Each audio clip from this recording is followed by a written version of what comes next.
Hosea bung khat chang ni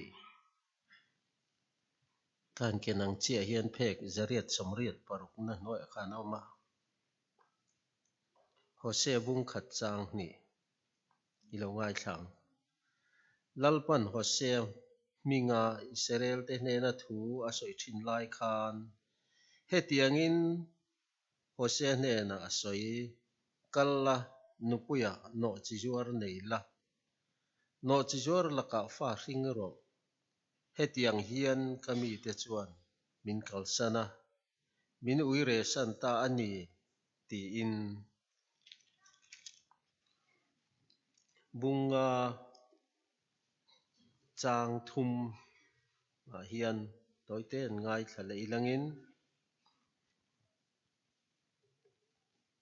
bunga chang thum Ephraim ka hria a Israel chu kalaka thup ani lo tuna hian o Ephraim no chizor ichina wangin Israel te chu tibor ban anni bung sari chang ria ta hian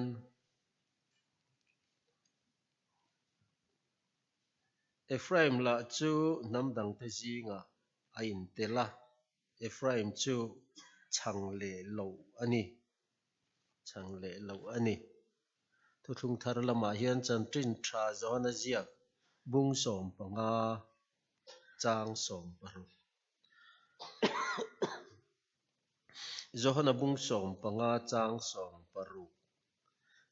nang nin mi thlang lo keiman ka thlang jok chewa vara turle inra omreng turin karuat boka cheu kaminga pa hnêna indi la piang apek na tur cheuin athuthiang hlim kan chiat te lalpan kan zatan mal som ro che amen ichong chaya lalpa min hmangai tu kan pathian nangin hun tha min la pezela zaina hian chaltang ko south ko ran te po mi heti zat hi nangma ma lo kalin nangma le na in pol kan du ani heng I thu soitu makan in buat sai te mang hian nangin min pol la lalpa kan pathian kan Jehova'n kan din muna te bel thiama ma kan son theina tura tran kan lak theina turin itharau thiang hlimin kan za hian min chen chil la kan in khom te bula tanga tot thlingin min hruayang che heng hi la leisuar mingin kan di la che amen ei zaina pastorin hunduam tak mai min kiana kalom hle maya cholni hmasa khan chal tang ko hrana min kian to a chuta chuan karil ruwa om chal tang ko hrana kan soi chu kan ram ko hran ei ka mi tin mai hi kan din mun hi zuk in chhut chiang tawang wangila rin na konga kan pian na cross atang hian kan longkal na to kho mai lom hian kan hria ti chuan kan pian na ram cross akir le turin kan in soma thil peng sang hian ngai toila kan ram zim te kan nun dan hi en tir na pakhata kong pakhat te chun soi lang taila mani loka khan ni political education campaign kick off anti ha khazuk telvea political education campaign hi ron theyang angin social front atangin ron beidon ni om takania ti chuan kan Christian Pathian hnêna kan in zom na lam le kan political puidan te po hi han ngai to wang chuan kan pian na cross lam ho hi kan ngai fe to om mang o katia election a kan sai chu election a candidate pakhat alo honga itling donem kalau tia ling don lo ko krana chon thuril tu ania rongol tu poimo takani lai nia enga tinge itling don lo ti ka tling don lo ka fe mai Kau san upa te poin le ka pui tlang sang atanga zuru ya zum tur kha ke ai nan vot tu.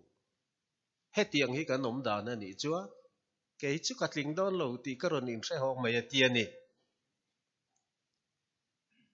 Ti khan khang atang po khan a thil peng tam takah hian kan pian na cross kan kir le kan ho le hi tu lut tuk hian ka ria. Chu lam chu kan soya. Zaina ro hi chuan Pathian hmangaihna thu soi ka tuma. Pathian hmangaihna thu soi tum si khan Pathian in khovela hmangai em a ti chuan A Fapa mal nei chuna pe ati kan chiar lo tlat le ngala. Amaro chu ka chiar lo po lo ni se Pathian hmangaihna chu cross a lali suwa a hian a in khai khom tho. Hey kan mithiam zok te poin thutlung lui hun kha thutlung thar drama ni e antia chumiam zia chu thutlung luya heti atakan lo chan mol kha voin nia thutlung tharami ten tharau rama kan chan tur an lo chang lo ka ni an ti chu ta chuan zai nain Pathian hmangaihna soi kan tum kha zol nei Hosea chang hian han choi chu kan tum ta ani zol nei Hosea hi Pathian in mandan hi adang dai khopa Pathian mandan han en hian zol nei zong a hen avan duai berro mange o kati tin zol nei te Pathian in mandan hi nang vek lo kan ti kha Hosea ming hi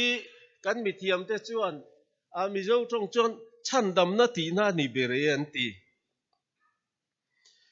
chuan Hosea chu Pathianin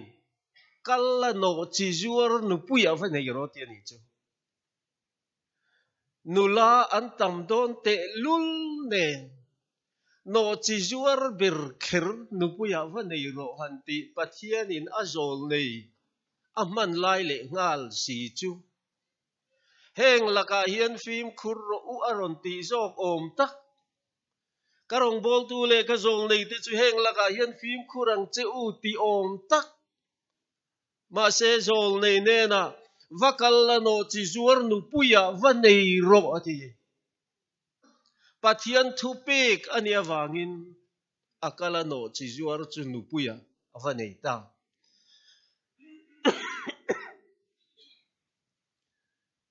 ti chuan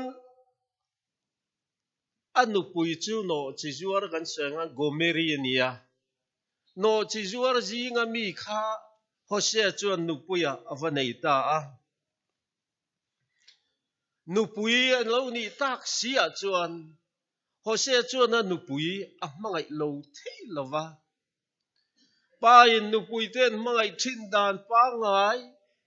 nu thatak mai a pasalin a hmangai thin dan pa ngai angin Hosea hian nu pui gomeri chu a hmangai ani ti chuan anu pui chu no chi zuar zinga tanga avalak chua ni ma sela a hmangai tlat sia tian han import le lokila unaw tu zaina hian keini ho hi Pathian hmangaihna eng atang chuan Pathian thirna atang chuan no chi zuar ang ve lik kan ni Pathian ma tu mai kan thiang lim lova no chi zuar ang kluka trop kan ni e in ti mayang chu tiang chu kan din mun ania ma se kan shual emo kan shual love mo Pathian in min hmangai ani Pathian hian Hosea mang hian Israel fa te ho a hmangaihzia hi soilan na dua lan tira tuma chumi lan tira tum rual chuan Pathian in a voini thengin a thuthung luya atak an lo chana kha keinin tharau rama chuan voina Pathian min hmangaihzia kan fiat theina tura e Pathian thu hi lo ruwa mana lo ni Hosea chu Israel hnêna thil turin a tira thu thil ro Israel lo hian minui re sana min ngai sak lova milem te min biak sana kadu lo zong an tina salutuka chu wang chuan an hnêna thu thil ro ati khani ngea ma se Hosea chuan thil chung khan an ni chuan Pathian in hmangaih dan kha an se thei chuang lo ma se Pathian chuan hmangaih tat si chuta chuan Pathian in hmangaih em ten an hmangaih ve si lo awanga aril runat dan tur hai lan nan he Hosea chung chang hi Pathian in hmangani ti chuan te tilai kan han chiar kai pakhat kha Israel ho chu Pathianin Josepha faduat Ephraim mingin akova Israel ho hi Ephraim nang ni ho hi ati fova chu Josepha faduat Ephraim him sim khanilovin Israel ko na na manga kan han thailang tel de ulekang nakina Hosea hian anu pui gomeri hmangaih awang hian hmangaih chunga hian atuar chela ado thei ema he ta thutlung thara chuan mangai na chuan ado theyangila nei bok thin ti vela om kha anu pui khati khan ane na oma nu pa that tak om ve du masiri lu ti chun tin avakal chua lea ava no chi avazor ava uire lea chuti chung chuan Hosea hian na mangai ema anu pui uire to nu khatin avako ho lea a uire na thin urna zong zong atang hian nakina chuan ka hnêna a hiana omreng selangina lo la thaveang beisei nain a sim huna la omang etiang sim mi chona om kum khuwa big lovang a min la mangai let ve mang ti beisei hian anu pui va uire le thin po chu mangai na in a ko ho reng mai ni ti chuan voinia ke ni din muna po hian han ti le talokila ke ni po hian ke ma ni le ke ma ni ya kan fa te kan tu te pon niang tu lai khovela an suala nu le pa le Pathian du zong kan sanin an ma ni nan tala ko ran ten thanem ngai khai o camping ne yang o an tia heng ho itu nge ke ma som lu thiang le ti chang in nu ho in an thei de ti le nu ho in an khem lu ta camping a ti khan Pathian mangai na hrieng ko sanan lo ho nga etila ya hian a kha le zong eng ti ka biang in mu nu nge ti po sia to le lo zuru e khe thin sual ringot ma tal thina kha Pathian mangai na hrieng hela hian a lo chuak ve ta a han lam Pathian ko ngai na changa a han lam anan mu hian lam ve kher lo nu le pa te thin long kha chun ke china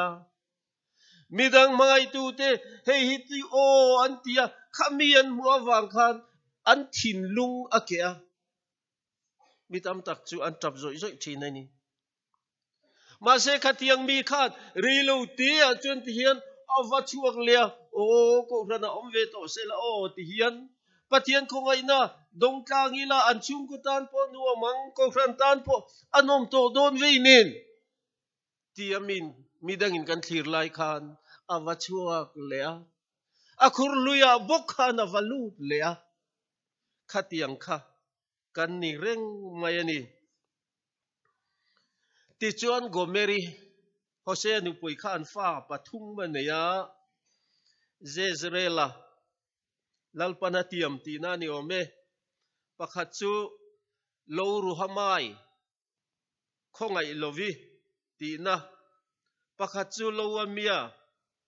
an sa a kami ni lo tina berani ome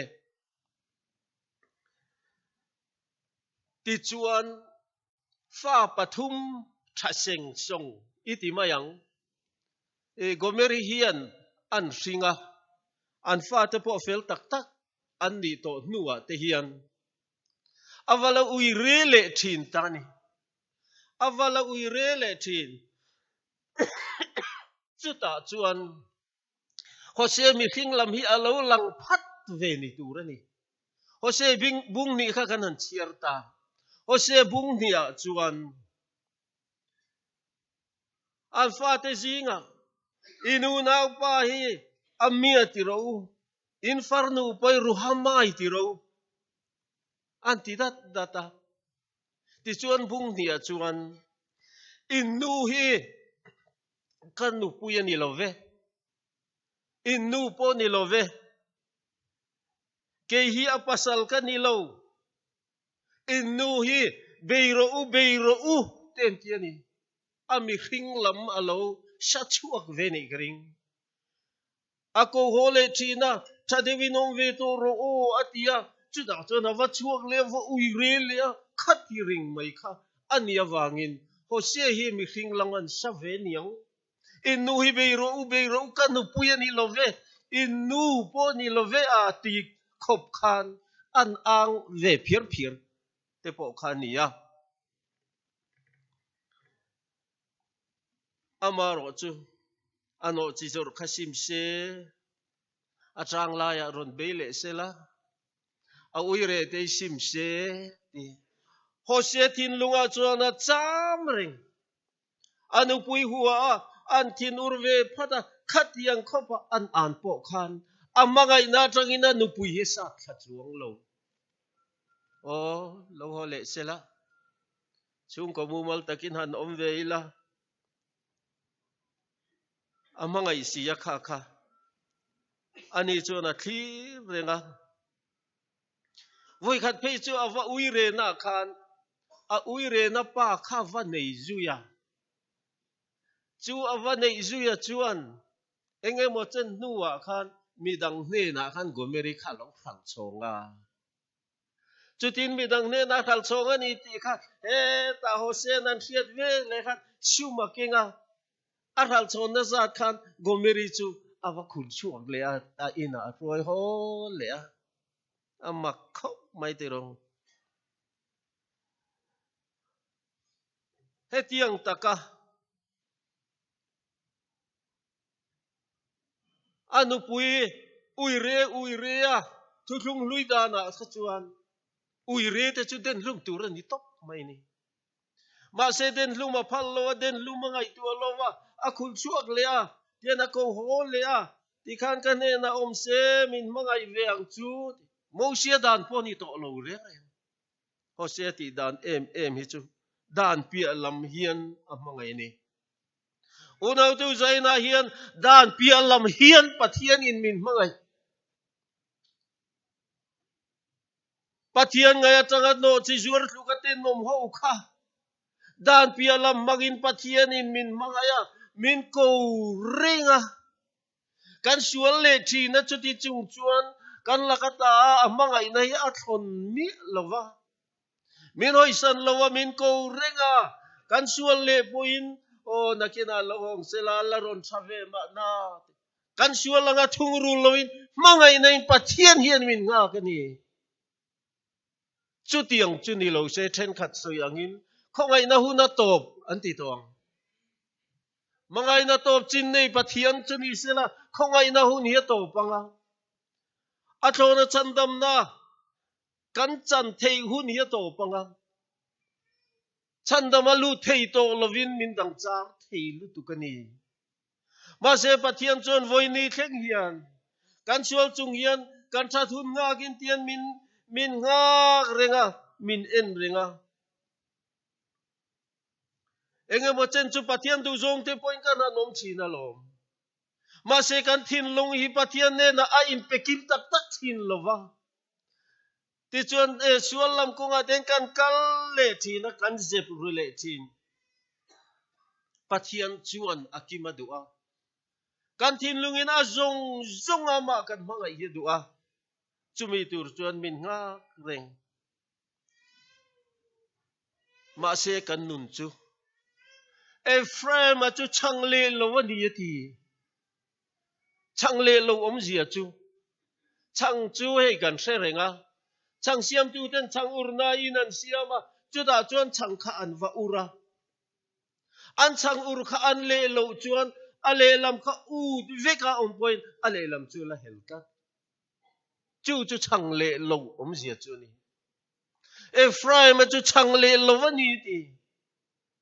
unaw tu ke ni poyan in dap chiang tak takila tu chang le lo ang vel hi kan ni fur lo mo kanin pek na lama chon kanin pe vieva ale lamar ho chon nge mo pathian du lo zong thu pruk kan nei chinem heta hian manin ngai tu ila pathian chon a zong zong a ne na kan kirle kan zong zong a kan mangai let adu lain ko ranu ba ho sia da chon kan natlang sa ve viu mai theya pathian nam te bo kan petai ma viu ni mai theya ma se le laman chang le lo anga hil kat khi kan thin lunga om theyang chung chu zai na hian kan in ngai tua apoi mo khop mai ti chuan pathian thu khan heti lai kan an chiara khan nang nin mi thang lowa ke man ka thang jok chu ni vara tur le in ra ong ring turin atiani ke ni chuan kan thang tak lo adik tak chuan kan than ma hian ama zo hian min thang tat amai min thanga mangai nei min zong chuaka ane na turin min ko hong china kan han ho ve bok china ma se kan ho dan hi gomeri ho ang lek hi chu kan ni hlomani pathian ne na kalo hong bo to lo turin ita reng turin lalpa kalo ho kan han ti ve boka ma se kan thin lunge mo kan ngai tu na emo kan nun po hi pathian ne na tlan bo le thui thin ba se khatiang kan ni chung khan pathian chuan vara tur le in ra reng turin nang nin mi thang lowa chumi tur chuan ke man ka thang chiu ni a min lati tro ka ami than na mual hi kan la lu zo tak lo hian ka thin eng poni sela